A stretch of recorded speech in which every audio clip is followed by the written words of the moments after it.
안녕하세요. 다른 어떤 것보다 하나님을 알게 힘쓰는 여러분이 되시길 바랍니다. 쉽고도 정확하게, 알차고 재미있게 하나님의 말씀을 가슴 깊이 새기는 시간, 소문난 성경교실의 오택현 교수입니다.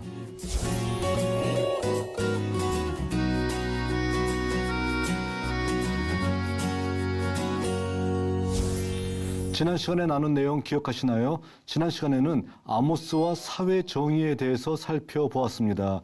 자, 오늘 나눌 내용은 똑같은 시대에 북쪽 이스라엘에서 메시지를 외쳤었지만 아모스와 다른 관점에서 사회를 바라봤고 사회를 비판했던 선지자인 호세아 선지자에 대해서 살펴보도록 하겠습니다. 그가 바라봤던 혼합 종교 비판에 대해서 살펴보도록 하겠습니다.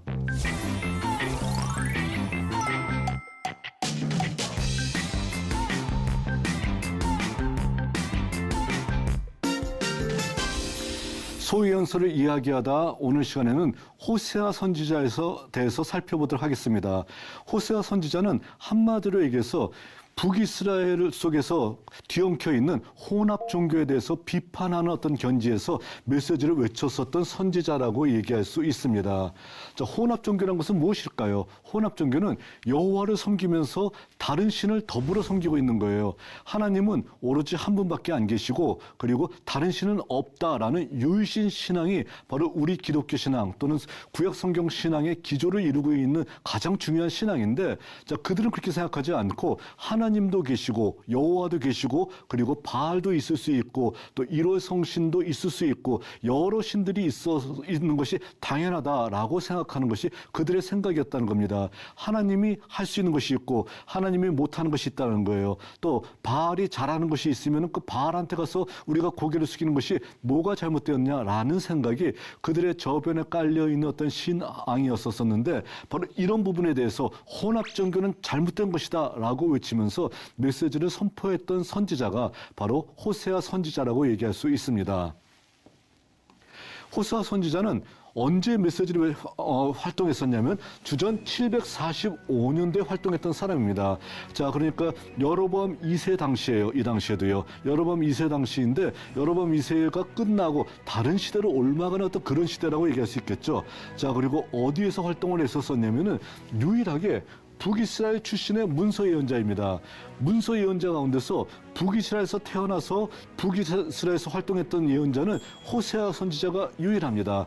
자, 그러니까 아모스 선지자는 남유다에서 태어나서 북이스라엘에서 활동했잖아요. 근데 호세아는 북이스라엘에서 태어나서 북이스라엘에서 활동했기 때문에, 자, 호세아서를 읽을 때는 자, 아주 미묘하게 어떤 내용이 나와 있냐면은, 자, 일반인들은 이해하기가 쉽지 않겠지만 북쪽 방언, 그러니까 사투리도 나와 있다는 거예요. 히브리어를 읽다 보게 되면은. 그 정도로 북이스라엘 출신 문서 예언자답게 북이스라엘의 성향을 가장 잘 나타내고 있는 예언자가 호세아 선지자라고 얘기할 수 있습니다.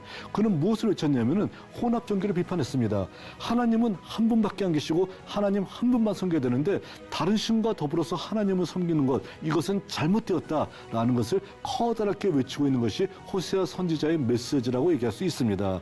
자, 그런데 어떻게 메시지 선포했었냐면은 결혼 은유를 통해서 우리에게 쉽게 바로 그들의 잘못이 무엇인지를 깨닫게 하는 바로 이러한 예언을 했던 선지자가 호세아 선지자라고 얘기할 수 있다는 것입니다.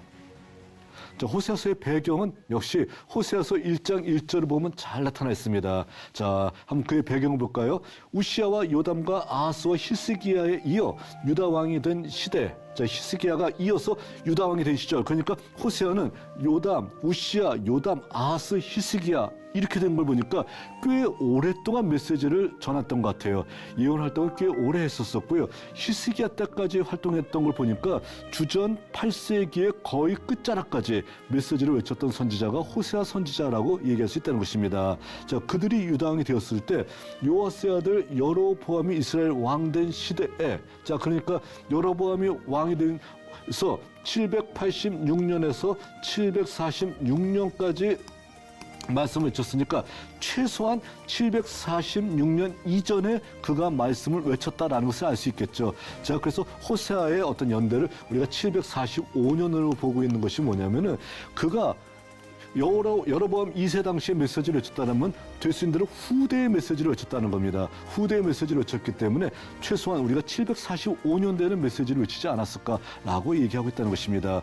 브에리의 아들 호세에게 임한 여호와의 말씀이다 얘기하면서 1장 1절을 통해서 나는 바로 이 당시에 바로 이런 상황 속에서 메시지를 외쳤었어라는 자기의 그 배경을 호세아가 우리들에게 그의 정보를 공개하고 있다는 것입니다. 자, 그랬을 때 호세아 하게 되면 우리가 제일 많이 알고 있는 것이 뭐냐면은 그의 음란한 여자 고멜과 결혼해서 자녀를 낳았던 모습, 그 모습을 통해서 우리가 하나님께서 이스라엘 백성들을 이와 같이 생각하고 계시구나라는 것을 우리가 알 수 있다는 겁니다. 자, 히브리어로 적어놨어요. 그러나 그렇게 어려운 건 아닙니다. 이스르엘이라고 있습니다. 이거는 루하마. 이거는 로암미입니다. 자, 이러면 어떻게 될까요?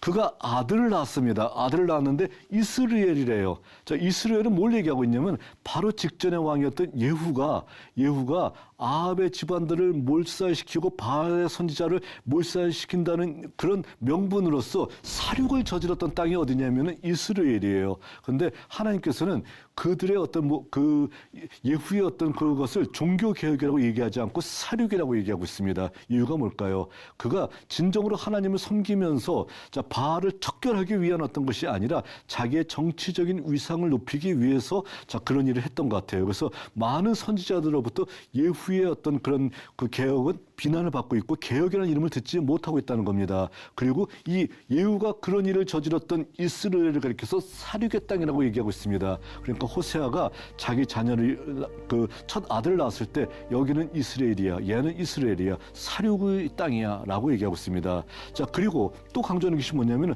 딸을 낳습니다. 딸을 낳을 때 루하마라고 이름을 졌습니다. 자, 히브리어로 여기 로자가 붙게 되면은 로라고 쓰는 것이거든요. 로가 붙으면 아니다라는 소리예요. 루하마는 긍휼히 여기다라는 소리예요. 긍휼히 여김받지 못한다라는 소리입니다. 자, 그러니까 딸을 낳았는데 긍휼히 여김받지 못한다라는 이름으로 그 딸을 낳았습니다. 딸의 이름을 졌습니다. 뭘 얘기하는 건가요? 이스라엘이 살육의 땅에서 태어났고 이스라엘이 긍휼히 여김받지 못한 자 같다라는 것을 표현하고 있습니다. 그리고 또 로 하면 뭐예요? 로 하면 아니다죠. 암미하게 되면 나의 백성이에요. 그러니까 내 백성이 아니다라는 소리예요. 자, 내 백성이 아니다. 그러니까 아들을 낳았는데 너는 내 백성이 아니야. 딸은 긍휼히 여김받지 못하고 아들은 내 백성이 아니고, 그러니까 이스라엘의 상황이 어떻게 되는 거예요? 살육의 땅같이 처참한 상황에 있는 것이 바로 너희들의 상황이다라는 것을 보여주고 있다는 겁니다. 자, 그럼 우리가 생각하면 어떻게 될까요? 이스라엘이 살육의 땅이 아니라 풍요의 땅이 됐으면 좋겠습니다. 그리고 그의 자녀 이름 가운데서 로자가 빠졌으면 좋겠어요. 로자가 빠지면은 좋은 이름이 됩니다. 어떻게? 루하마 하게 되면은 긍휼히 여김을 받는 사람이 되는 거예요. 하나님 앞에 긍휼히 여김 받는 것보다 더 좋은 거 있나요? 없잖아요. 또 로암미는 내 백성이 아니다인데, 자, 로자가 없어지면 어떻게 되나요? 암미가 돼요. 암미가 되면 어떻게 되는 겁니까? 내 백성이다라는 거예요. 하나님의 백성이 되는 것 이상으로 더 좋은 일이 어디 있나요? 자, 그러니까 이와 같이 자녀 이름을 통해서 너희 자녀 이름이 이와 같지만 풍요의 땅 이스라엘이 되길 바라고, 또 루하마가 아니라 루하마가 되길 바라고, 로암미가 아니라 로자를 떼고 암미가 되길 바란다라는 것을 바로 그의 자녀의 이름을 통해서 우리들에게 나타나고 있다는 겁니다. 이런 내용이 성경에 등장하고 있나요? 당연히 등장하고 있죠. 한번 볼까요? 자, 어떻게 되나 볼까요?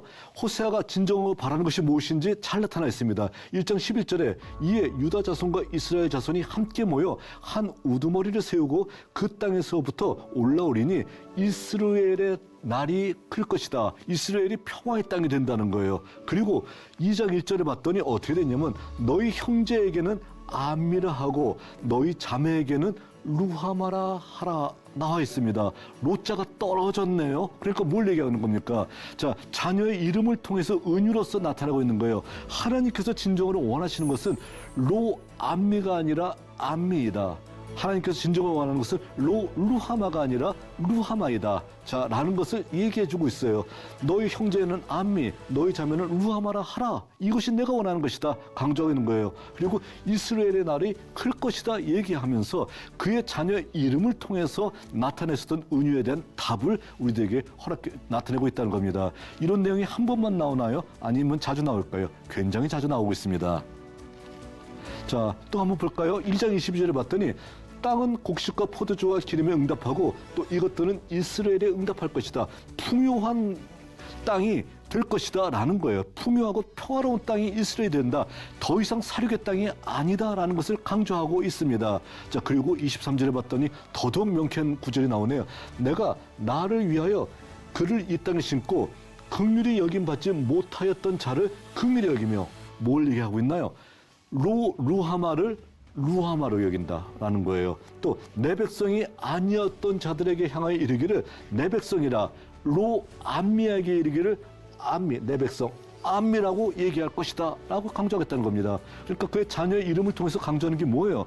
루하마가 아니야 라는 거예요. 하나님께서 원하시는 것은 루하마를 원해. 또 로암미가 아니라는 거예요. 하나님께서 원하시는 것은 암미를 원하고 이스라엘은 정말 이렇게 풍요한 땅이 될 거야 라는 것을 강조합니다. 그러니까 하나님께서 원하시는 것은 뭐예요? 현재 상황은 사륙의 땅이고 로암미고 루아마예요. 그러나 이것이 너희들의 회개로 말미암아서 내가 진정으로 원하는 것은 무엇이냐면은 이 모든 것들이 변해서 이스라엘이 평화의 땅이 되고 그리고 루하마가 루하마가 된다. 긍휼히 여김 받게 되고 또 로암미가 암미가 된다. 내 백성이 된다라는 것을 강조하고 있다는 것입니다. 자, 그러니까 이런 이름을 통해 가지고서 이름을 통해서 자녀 이름을 통해서 하나님의 뜻을 우리들에게 나타내주고 있다라는 것입니다. 자, 이 구절을 봤었을 때 그의 자녀 이름을 통해서 정말 뭐라고 하나요? 그 언어의 유의로 나타나고 있다라는 것을 우리가 쉽게 알 수 있겠죠. 그러니까 이것을 통해서 하나님께서 원하시는 것이 무엇인가라는 것을 우리가 잡고 그리고 그 말씀을 이해하면 된다라고 할 수 있다는 겁니다.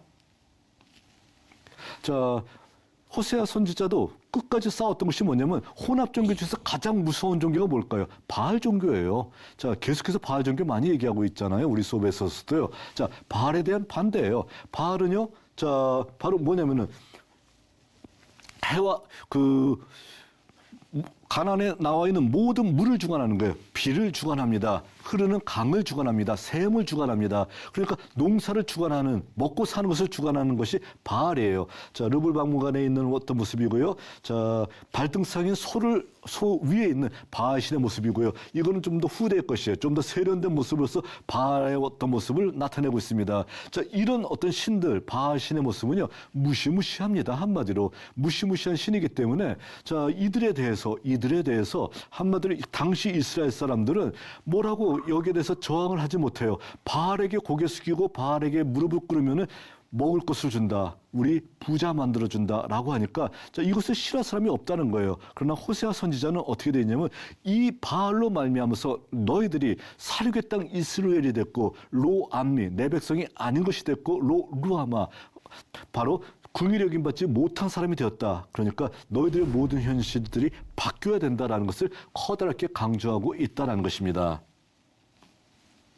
자, 그리고 호세아는 그가 가지고 있는 기본 신학이 어떤 신학이냐면은 신의 산에서 맺었던 언약. 그러니까 출애굽기 19장에서 24장에 나타나 있는 신의 산 언약을 그는 가슴속에 크게 간직하고 있습니다. 모든 북이스라엘 사람들은 이와 같이 신의 산 언약을 커다랗게 간직하고 있었던 경우가 많이 있습니다. 신의 산 언약은 어떤 거냐면은 조건적이고 쌍무적인 언약이에요. 조건적인 것은 뭐냐면은 너희는 내 백성, 이스라엘은 하나님의 백성이고 또 하나님은 이스라엘 하나님이에요. 그렇기 때문에 이스라엘이 하나님 백성이 되기 위해서는 하나님의 명령과 규례와 법도를 지키며 살아야 된다라는 겁니다. 그러니까 조건적으로 하나님의 백성이 되기 위해서는 하나님의 명령과 규례 법도를 지켜야 돼요. 안 지키면 언약이 깨지는 겁니다. 그리고 이 모든 것들은 이스라엘에게만 의무가 주어진 것이 아니라 쌍무적 서로에게 의무가 주어진 거예요. 하나님도 만일에 제대로 하나님답게 행동하지 못하면은 그 조건은 언약은 깨어지게 되는 것이고, 이스라엘이 하나님 백성답지 못하게 행동한다라게 되면 이 모든 조건에서 언약은 깨질 수밖에 없다라는 겁니다. 그러니까 한쪽이 의무를 저버리면 언약이 깨어져요. 근데 한 번 언약이 깨어지면 다 끝날까요? 그건 아니라는 거예요. 어떤 거냐면 언약 갱신을 통해서 끊어진 관계를 회복할 수 있다라는 겁니다. 그러니까 너와 하나님과의 관계가 깨어진 것을 확인했다라고 하게 되면 어떻게 해야 되는 거예요? 언약을 갱신해야 된다는 겁니다.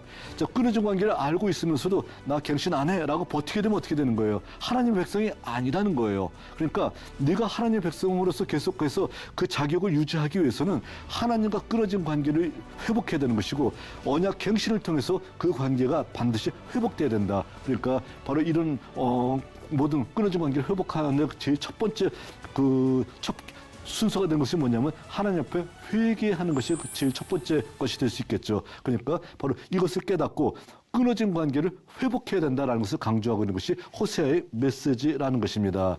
자, 그랬을 때 가장 기본적인 중심적인 단어가 또 등장하네요. 자, 이걸 어떻게 읽냐면요, 야다라고 읽어요. 야다라고 하는데 그 뜻이 어떤 것이냐면은 안다라는 거예요. 내가 안다. 라는 거예요. 안다 했을 때 야다를 씁니다. 그리고 또 언약을 체결하다라는 것도 야다예요. 그러니까 알고 하나님을 안다라는 것이 뭐냐면 하나님과 언약을 체결하다는 의미도 된다라는 겁니다. 그리고 아주 제한적으로 쓰이는 용어 중에 하나가 성관계를 하다라는 겁니다. 야다가 성관계를 하다라고 나타난 것이 어디냐면은 굉장히 좀 슬픈 어떤 그런 것이 그 사건에서 나타나고 있습니다. 창세기 19장에 보게 되면은 롯이 소돔과 고모라에 있었을 때 천사가 그를 만나러 갑니다. 그랬었을 때 소돔과 고모라 사람들이 롯의 집에 몰려와서 뭐라고 얘기하냐면은 저 사람들을 끌어내라, 우리가 상관할 것이다 라고 얘기하고 있어요. 그랬을 때 성경이기 때문에 약간 그 비속한 용어를 쓰지 못하고 에둘로스 표현한 겁니다. 상관하다가 뭐냐면 성관계 하다라는 거예요. 근데 어떻게 해요? 들어간 사람도 남자예요. 그리고 쫓아온 사람도 남자예요. 뭘 얘기하는 겁니까? 동성애를 얘기하고 있죠. 뭘 얘기하는 거예요? 동성애가 저질러지게 되면은 성이 망할 수밖에 없다 강조하는 거예요. 자, 봐라. 소돔과 고모라가 멸망하는데 동성애가 횡행하고 있다. 망할 수밖에 없지 않아? 라는 걸 얘기하고 있고, 이 똑같은 사건이 어디에 나타나고 있냐면 사사기 19장 기브아 사건 속에서, 기브아에 있는 레위인 첩 사건 속에서도 자, 레위인이 첩과 더불어서 기브아에 있는 어떤 그런 여관에 들어갔었을 때 비류들, 깡패들이 와서 얘기했던 것이 뭐냐면 저 남자 끌어내라, 우리가 상관할 것이다 라고 얘기하고 있고, 똑같이 성관계를 얘기하고 있고, 그리고 그 상황 속에서 뭘 얘기하고 있나요? 기브아가 완전히 멸망할 수밖에 없음을 강조하고 있는 메시지로서 나타나고 있다는 겁니다. 자, 그러니까 이것은 제한적으로 사용되고 있고, 호세아가 주로 얘기하는 것은 뭐냐면은 야다라고 하는 이 단어를 언약을 체결하다라는 의미로 사용하고 있다는 겁니다. 그러니까 하나님을 알아야 된다라고 호세아가 얘기하면 뭘 얘기하는 겁니까? 하나님과 끊어진 관계를 회복해야 된다. 끊어진 언약 관계를 갱신해야 된다라는 것을 강조할 때 사용하고 있다는 거예요. 그러니까 이것을 명사용으로 사용해서 하나님을 아는 지식이 있어야 된다라는 것도 뭐예요? 끊어진 관계를 회복해야 된다. 언약이 체결돼야 된다라는 것을 강조하는 메시지라고 얘기할 수 있습니다. 자, 그래서 힘써 여호와를 알아야 된다. 언약 관계를 체결해야 된다는 것을 호세아는 굉장히 강조합니다. 왜냐하면은 하나님과의 관계가 언약이 깨어졌기 때문에 신해산 언약에 입각해가지고선 하나님과의 관계를 다시 갱신해야 됨을 호세아는 커다랗게 외치고 있는 것입니다. 자, 그래서 4장 에서 13절까지 심판을 선언할 때 이렇게 얘기합니다. 4장 1절에 이스라엘 자손들아 여호와의 말씀을 들으라. 이 땅 주민과 논쟁하시나니 이 땅에는 진실도 없고 인애도 없고 하나님을 아는 지식이 없다. 하나님을 아는 지식 뭐가 없다는 거예요? 언약이 이미 깨어졌다라는 것을 강조하고 있습니다. 자, 이렇게 했더니 이렇게 했더니 백성들이 얘기합니다. 뭐라고 얘기하냐면은 오라 우리가 여호와께로 돌아가자. 여호와께서 우리를 찢으셨으나 도로 낫게 하실 것이요 우리를 치셨으나 싸매어 주실 것이다. 여호와께서 이틀 후에 우리를 살리시며 셋째 날에 우리를 일으켜 주시니 우리가 그 앞에서 살리라. 우리가 여호와를 알자 힘써 여호와를 알자. 그의 나타나시면 새벽빛같이 어김없이 비와 같이 땅을 적시는 늦은 비와 같이 우리에게 임하실 것이다 얘기합니다. 자, 제대로 회개하고 있는 것 같아요. 그런데 앞에 제목을 봤더니 뭐라고 나와 있습니까? 백성들의 불성실한 회개라고 성경에 기록이 되어 있습니다. 어떻게 되어 있는 거예요? 자, 그러니까 이렇게 얘기하지만 하나님께서 원하시는 회개가 아니라 입만 가지고 하는 회개가 되어버리고 있다는 겁니다. 자, 그랬을 때 혹시 이거 이틀 후에 우리를 살리시며 셋째 날에 우리를 일으키신다 했었을 때 부활, 사흘 만에 부활하신다는 예언이 호세에 나와 있다라고 얘기하는 사람들 많이 있죠. 다 안 된 겁니다. 불성실한 회개예요, 이거는요. 그러니까 잘못된 얘기예요. 그러니까 이걸 가지고 예수의 부활을 얘기하는 것은 성경을 잘못 해석하는 것이고, 제가 처음부터 얘기했을 때 자와 볼펜 가지고 내가 필요한 말만 밑줄 그으면서 성경을 읽는 잘못을 범하면 안 된다는 겁니다. 6장 1절부터 3절은 바로 호세아에 등장하고 있는 백성들의 불성실한 회개 부분을 나타내고 있습니다. 그럴 때 호세아는 뭐라고 얘기합니까? 6장 6절 통해서 나는 인애를 원하고 제사를 원치 아니하며 번제보다 하나님 아는 것을 원한다 얘기하고 있습니다. 하나님과 언약 관계를 회복해라. 이것이 먼저이다. 말로만 하지 말고 진짜 하나님을 아는 것을 통해서 하나님과의 끊어진 언약 관계를 회복해야 된다라는 것을 끊임없이 강조하고 있습니다. 자, 그러면서 이스라엘 백성들이 돌아오질 않아요. 돌아오지 않으니까 답답해하고 있습니다. 자, 그래서 뭐라고 얘기하고 있냐면은 끝까지 하나님의 무서운 심판을 외쳐야 되는데 속마음을 표현합니다. 하나님의 마음이 들켜버린 거예요. 어떻게 얘기하냐면요. 이스라엘이 어렸을 때 내가 사랑하여 내 아들을 애굽에서 불러냈다. 자, 출애굽시켰죠? 선지자들이 그들을 부를수록 그들은 점점 멀리하고 바알들에게 제사하며 아로새긴 우상 앞에서 분향하였다. 현재 이스라엘의 상황이에요. 그러나 에브라임을 걸음을 가리키고 내 팔로 안았음에도 내가 그들을 고치는 줄을 그들은 알지 못했다 얘기합니다. 언약이 깨어졌음을 강조하고 있습니다. 정말 안타까운 메시지를 전하고 있습니다. 자, 이렇게 되면 어떻게 해야 될까요? 이렇게 되면 심판받아야 되지 않을까요? 그래서 내 백성을 끝끝내 내게서 물러나니 비록 그들을 불러 위에 계신 이에게 돌아오라 할지라도 일어나는 자가 하나도 없다 얘기하면서 내 백성은 심판받을 수밖에 없어. 하나님을 알지 못하기 때문에 무너질 수밖에 없어라는 것을 강조합니다. 그런데 어떤 일들이 벌어지냐면은 그런데 어떤 일이 벌어지냐면은 여기서 에브라임이요, 내가 너를 어찌 놓겠느냐? 이스라엘이요, 내가 어찌 너를 버리겠느냐? 내가 어찌 너를 아드마같이 놓겠으며 너를 스보인같이 두겠느냐? 내 마음이 내 속에서 돌이켜 나의 긍휼이 온전히 불붙는 듯 하도다 얘기하고 있습니다. 너를 결단코 버릴 수 없다라는 하나님의 마음을 표현합니다. 자, 심판을 내린다고 하는데, 심판을 내린다고 너희들 다 내가 가만두지 않을 거야 라고 얘기하는 그 와중에 어떻게 합니까? 그럼에도 불구하고 내가 너를 어떻게 놓을 수 있겠느냐? 내가 너를 어떻게 버릴 수가 있겠느냐? 너는 내 아들 아니냐? 라고 강조하고 있는 거예요. 하나님의 속마음을 들켜버렸습니다. 자, 이런 하나님의 뜨거운 사랑을 외치고 있는 것이 호세아 선지자의 메시지라고 얘기할 수 있다는 것입니다. 자, 그랬을 때 하나님이 이스라엘에게 원하는 대답이 뭘까요? 간단한 거예요. 하나님은 희망의 메시지 14장에서 얘기합니다. 우리가 아수르의 구원을 의지하지 아니하며 말을 타지 아니하며 다시는 우리 손으로 만든 것을 향하여 너희는 우리의 신이라 하지 아니하오리니 이는 고아가 주로 말미암아 긍휼을 얻었음이라 할 것이다. 우리가 우상 섬기지 않겠습니다 하나님라고 얘기하는 것을 호세아 선지자는 가장 원하고 있다는 겁니다. 또 하나님도 이 메시지를 원하고 있다는 거예요. 그래서 정말 너희들 이렇게 되면은 정말 내가 소원이 없겠다라고 하나님께서 마지막 말씀하신 게 뭐예요? 에브라임의 말이 내가 다시 우상과 무슨 상관이 있으리요 할지라, 하나님이 원하시는 말이죠. 이것 때문에 관계가 끊어졌잖아요. 자, 바로 이 말을 하나님께서 강하게 원하시고 있다는 겁니다. 자, 그랬을 때 네가 만일에 이렇게 대답한다면 나는 이렇게 대답할 것이다. 어떻게 대답하냐면 나는 푸른 잣나무와 같으니 내가 나로 말미암아 열매를 얻을 것이다. 자, 언제나 바로 서 있는 푸른 잣나무와 같이 내가 너희 뒤에 서 있을 것이다. 그리고 한없이 열매를 줄 것이다. 내가 왜 그런 줄 알아? 너는 내 아들이고 내가 사랑하는 사람이기 때문이다. 라는 메시지로서 하나님의 사랑을 표현하고 있다라는 것입니다. 자, 이 그림을 한번 보시게 되면요. 아무것도 없는 벌판에서 자, 이와 같이 자, 잣나무 하나가 딱 서 있습니다. 자, 이것이 바로 하나님의 모습이라고 하는 거예요. 언제든지 네가 돌아봤었을 때 바로 나를 볼 수 있을 것이다. 언제든지 내게 돌아온다라고 하게 되면 내가 너에게 한없는 열매를 내가 내려줄 것이다. 라는 메시지를 통해서 호세아 선지자의 메시지를 마무리하고 있습니다. 호세아 선지자는 우상으로 말미암아 너와 하나님과의 관계는 끊어졌다. 그렇지만 하나님께서 너에게 진정으로 원하시는 것은 내가 돌아오기만을 간절히 원하고 있다. 너를 절대로 버릴 수 없다라고 얘기하고 있지 않냐라는 거예요. 내가 너희들에게 하나님이 너희들에게 원하는 단 한마디는 우상이 우리와 무슨 상관이 있으리요라는 그 말 한마디이다. 그러면 하나님께서는 너희에게 푸른 잣나무 같이 항상 그 자리를 지켜줄 것이고 그리고 항상 한없는 열매를 주실 것이다 라는 메시지를 전해주고 있는 것이 호세아 선지자의 메시지의 핵심이라고 얘기할 수 있다는 것입니다. 바로 이 메시지를 여러분들이 기억하시고요.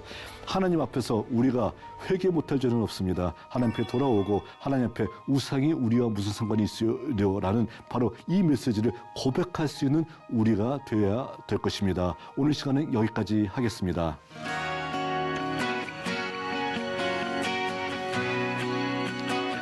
여러분, 유익한 시간이 되셨나요? 오늘 수업은 유튜브를 통해 다시 보실 수 있습니다. 언제나 말씀의 다스림을 받는 여러분들이 되시기를 바랍니다. 다음 시간에는 전원 예언자 미가 시골에서 활동했었지만 누구보다도 강력한 예언을 외쳤었던 미가 선지자에 대해서 살펴보도록 하겠습니다. 오늘도 승리하는 하루 되시길 바랍니다. 다음 시간에 뵙겠습니다. 감사합니다.